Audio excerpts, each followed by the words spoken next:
大哥，哎呦我的妈！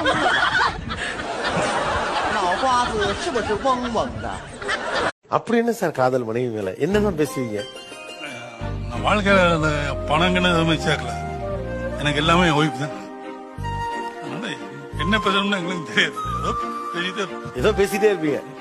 என் ஒய்ஃபுடைய முகத்துல சிரிப்பை பார்த்தீங்கன்னா எனக்கு நான் உரை நீங்க மாட்டேன், நீங்கினால் தூங்க மாட்டேன், சேர்ந்ததே நம் ஜீவனை சுந்தரி கண்ணால் ஒரு சேதி சொல்லடி இந்நாள் நல்ல தேதி.